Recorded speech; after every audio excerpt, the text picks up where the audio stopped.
A couple of weeks back, a game was announced that we sort of knew there was something more coming from the sort of the War of the Roses franchise or something like that. We got a little bit of a teaser, and I think everyone jumped to the conclusion that there would be some sort of north connection to it. Could you tell us a little bit about the motivation to go for Vikings in this sort of new installment of the series? Well, when our CEO Fred Wester, when he put me in charge of the brand, in charge of War of the Roses, naturally we're like, hey, if it is successful and if it does well, let's try and evolve this area. Let's try and experiment in different areas and see what really fits and what would be really cool. I mean, there are a lot of really awesome time periods, not just the Viking Age. But there's a lot of awesome time periods that CQC really fits with. That technology was very relevant in a lot of different regions and cultures that were, you would almost think would be disconnected, but there's so many similarities, like Feudal Japan, for example. But I just really had this interest in the Vikings because you don't really see a lot of games that take it from a factual standpoint and look at it and try and be and try and take that historical time period and reflect it more accurately. You always see it taking the mystic area where you have, it's always themed around Thor and things like that. And being at War Paradox, I was like, this is a perfect opportunity to really do that. And then being that it's a Swedish company, and the connections to the Norse, that is obviously in Sweden and the Scandinavian culture, it just felt like a perfect fit. And then, ironically, this was about 2 years ago, I just penciled in, let's look at Vikings.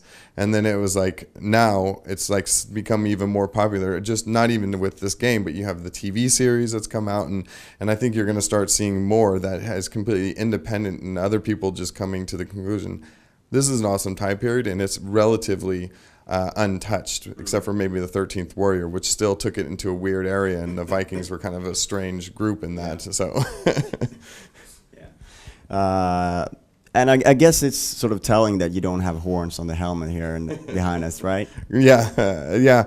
So yeah, definitely we will not have horn helmets in the game for users to select. It just there's no evidence that supports that. And again, going back to us being factual, we should at least almost pretty much everything in the game. I don't think there's anything that doesn't have a factual reference.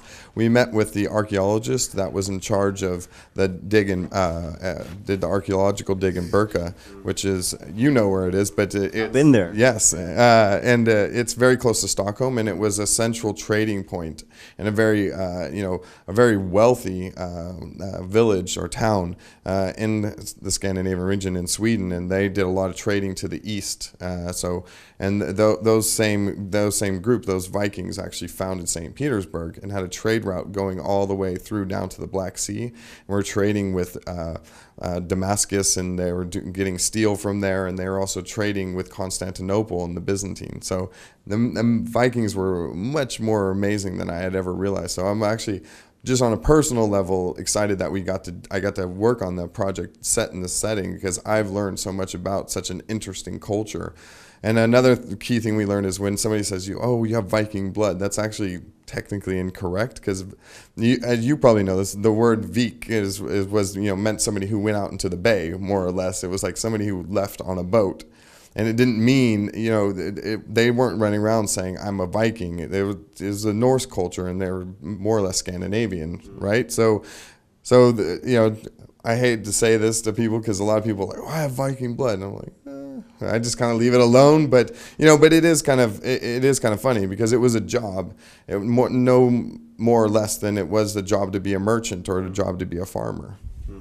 And I think there's little Viking blood from all over most of Europe. Yeah, I actually did one of those ancestral tracebacks where they take your X and Y chromosome and get it back. And I also have Scandinavian blood, so Somewhere along the lines, the shorelines. exactly. A lot of it pointed back to Norway, interestingly enough. So, which makes a lot of sense because I have a lot of Irish and English and Scottish as well. So, and those were very hot points and places where Vikings would go in and bring other Scandinavians with them, and they would settle. They actually founded the town of York, which was an interesting connection kind of to War of the Roses as well, which is kind of what helped inspired us picking the initial setting that we're using is all about the Vikings versus the Saxons. So that's kind of inspired picking that point as well, and also the Saxons were a really interesting opponent to the Vikings, and there were a lot more clashes that we have some evidence of. So it was easy to start at that point as well. So I guess, you know, the Vikings had a few tactics of their own, sort of specific. Has that influenced any of sort of like the modes or what kind of experience you'll have on, or is it like this is a battle and a battle is a battle? It actually did accidentally inspire a game mode that we did. We actually kind of revamped one of our battle modes called Pitched Battle.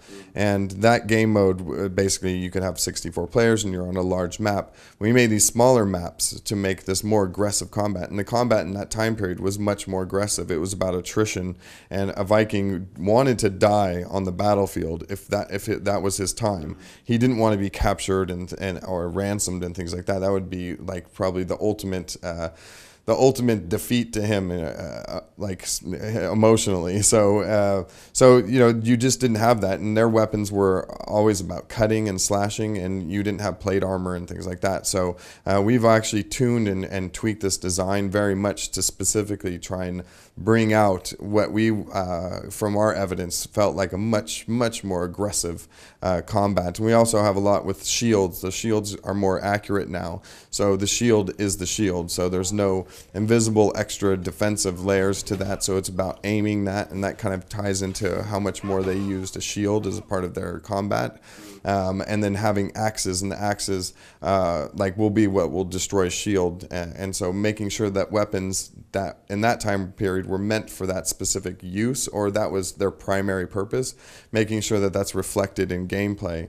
There's javelins that they used to have, and the javelin weren't actually trying to hit people. Of course, if they hit somebody and they got some damage on, they're like, yes, but they're actually aiming more for the shields. And what they would do is they would hit it, and they try to get it to penetrate as deep as possible, and then they had barbs on it, or you know, ways that they designed the head of the spear or of the javelin so that it would penetrate and couldn't be pulled out. So then you would have to ditch your shield. And the weapons were much more fragile back then as well. So fencing wasn't, fencing style wasn't as common. So you didn't see guys, to and froing with their swords. It was like you get in there and you just get the kill. So they wanted to get rid of as many defensive mechanisms that their opponent had. So, just overall, you've already touched on some of how the gameplay changes. Is the pacing the same, or is it a more intense experience then, or because War of the Roses was quite a tactical game as well. Yeah. So and I suspect you want to keep a little bit of that tactic layer. Oh, absolutely. I mean, there is still tactics available in this, but they're just different, and it is much faster.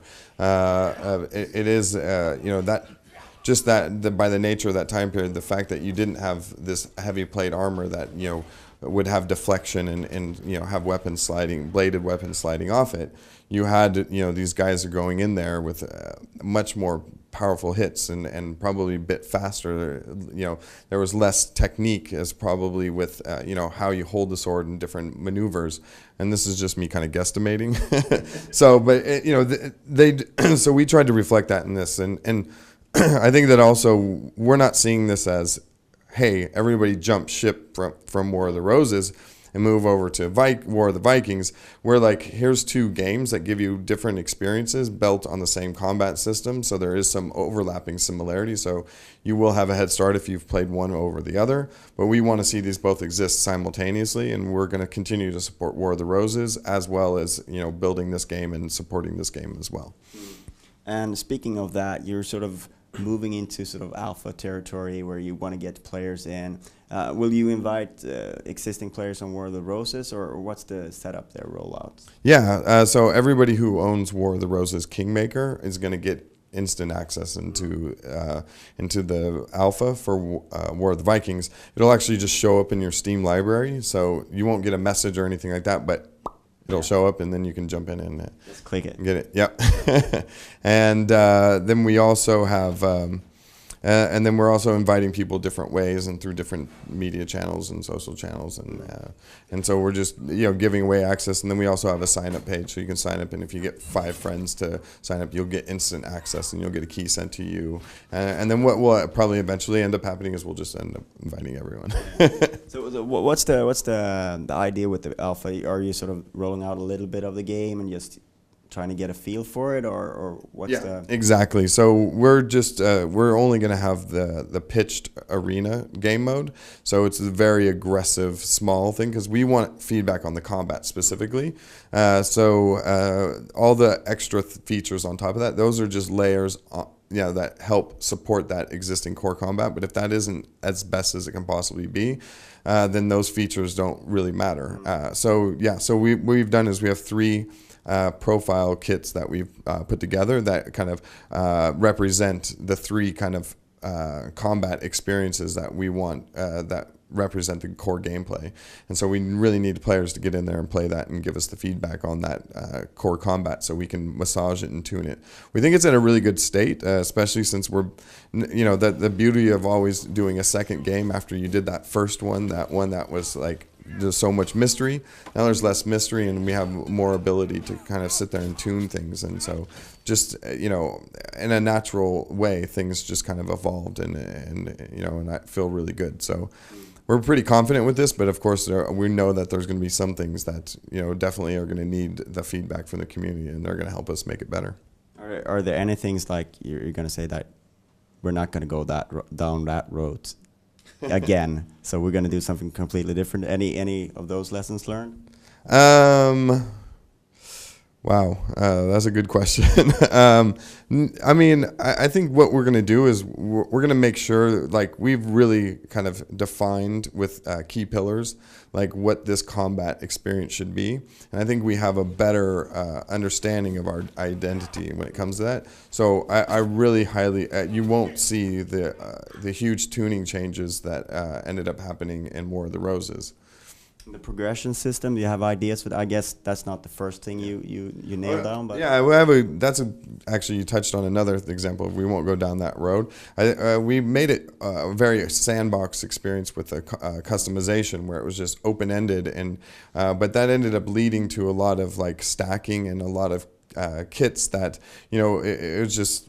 It was too much mystery. It was like you would meet a knight and it would just be so random. So what we've done is we've switched over to archetypes, and that goes into the progression and customization as well. So it's like those archetypes will have skills that are attached to them. Some will be locked, and then you'll get to pick a couple custom ones.